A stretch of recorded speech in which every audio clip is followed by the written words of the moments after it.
दीप जलाओ आज दिवाली रे। खुशी खुशी सब हंसते जाओ आज दिवाली रे। मैं तो लूंगा खिल खिलौने, तू भी लेना भाई। दीप जलाओ आज दिवाली आई। पंक्तियां बरबस इस पर्व की तरफ ध्यान लेकर जाती हैं। आपको व आपके परिवार को कहानी माला की ओर से दीपोत्सव के इस महापर्व दीपावली की हार्दिक शुभकामनाएं। भारतवर्ष की सनातन परंपरा का यह पर्व दीपावली कार्तिक मास की अमावस्या के दिन मनाया जाता है। दीपावली दियों का पर्व है और ये दीपक, ये दिए प्रतीक हैं ज्ञान का, अंधकार के विनाश का, निराशा से आशा का, प्रसन्नता का। दीपावली बदली है समय के अनुसार। बाजार ने अपना रंग दीपावली के ऊपर चोखा छोड़ा है।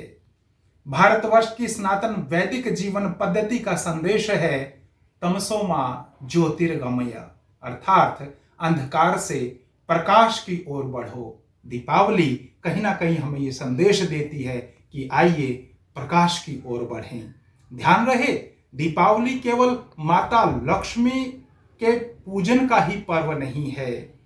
इसका आरंभ दीप स्वरूप मां सरस्वती की आराधना से होता है।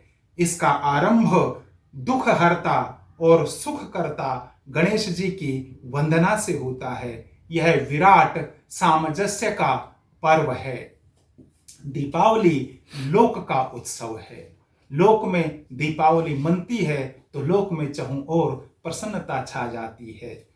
रामायण में जो आदि काव्य है, आदि कवि वाल्मीकि लिखते हैं कि शत्रुघ्न को जब राम 14 वर्ष के वनवास से राक्षस राज रावण का अंत करके और राक्षसी सेना का अंत करके जब वापस अयोध्या लौटे तो शत्रुघ्न को अयोध्या की सज्जा की जिम्मेदारी दी गई।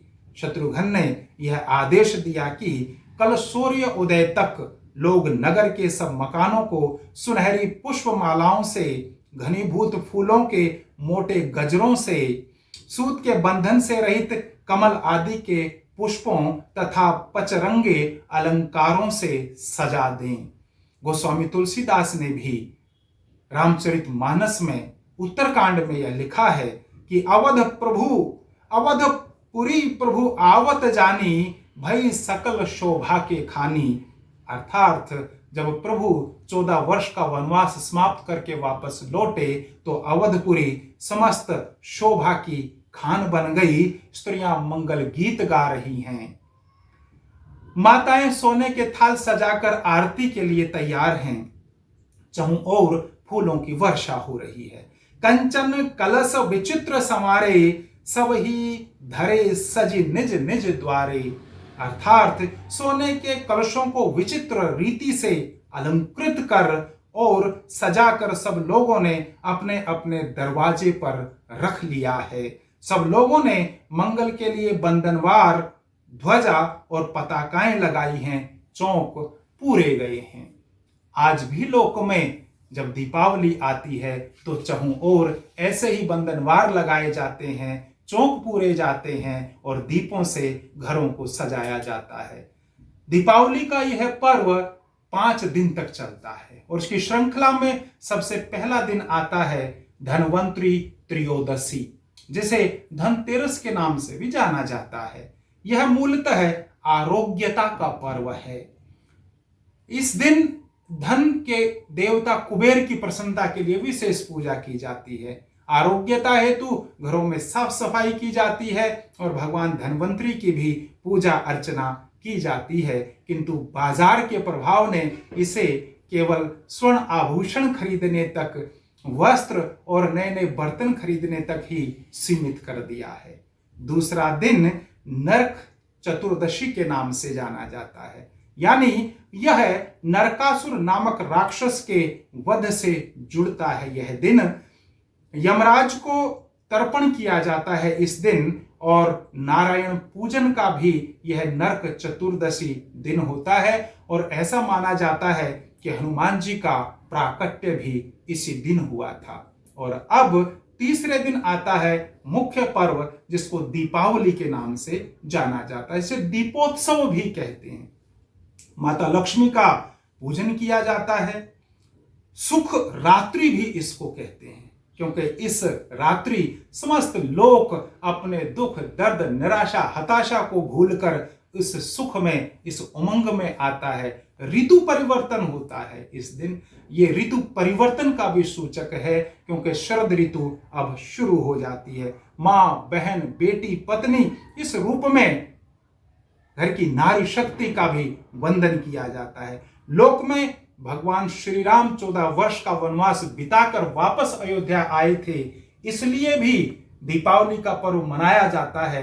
ऐसी बातें प्रचलित हैं। और वह लोक जो अयोध्या में उस समय यानी त्रेता युग में प्रसन्नता में डूबा, आज भी हम देखते हैं कि त्रेता की वह अयोध्या पुनः अपने वैभव को प्राप्त कर रही है।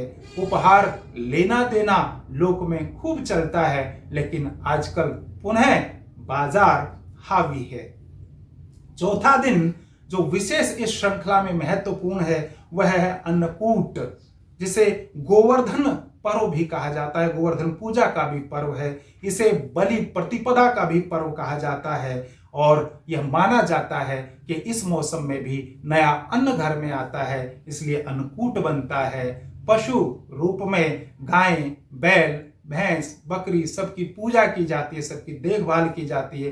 गौ का वर्धन हो, इसलिए गोवर्धन पर्व ये है। और इस श्रृंखला का अंतिम दिन आता है भ्रातृ द्वितीया, जिसे भैया दूज के नाम से भी जाना जाता है। इसे यम द्वितीया भी कहते हैं, क्योंकि ऐसा शास्त्र में प्रचलित है कि इस दिन यमराज अपनी बहन यमुना के घर आते हैं और उन्हें उपहार आदि देते हैं और उनसे मिलते हैं।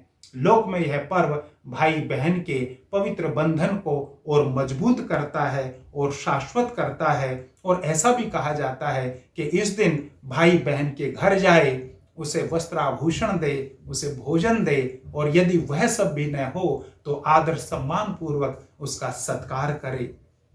इस रूप में यह दीपावली का पर्व 5 दिन की श्रृंखला में पूरा होता है। लोक में यदि देखें तो हम पाते हैं कि यह धर्म तंत्र से जुड़ता है, अर्थतंत्र से जुड़ता है और समाज तंत्र से भी जुड़ता है।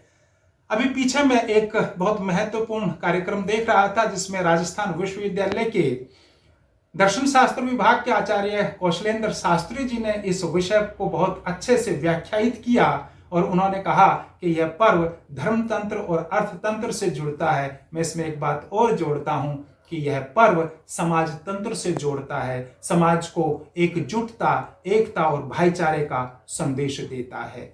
भारतवर्ष की सनातन संस्कृति के सभी पर्व उत्सव मानव संस्कृति के ज्ञान उत्सव हैं।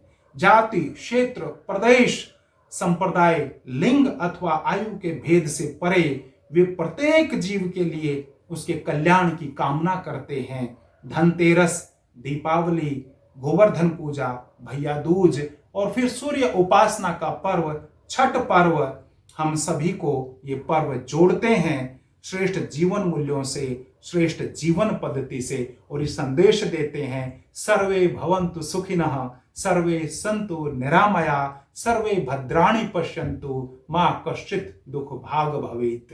आइए हम दीपावली मनाएं, लेकिन ध्यान रहे ये हमारी दीपावली उन्माद का नाश करने वाली हो, भ्रम भय का नाश करने वाली हो, भाईचारे को बढ़ाने वाली हो, अज्ञानता को मिटाने वाली हो और सबके जीवन में प्रकाश लाने वाली हो। ऐसी मंगल कामना के साथ कहानी माला की ओर से आप सभी को पुनः दीपोत्सव के पर्व दीपावली की हार्दिक बधाई एवं शुभकामनाएं। नमस्कार।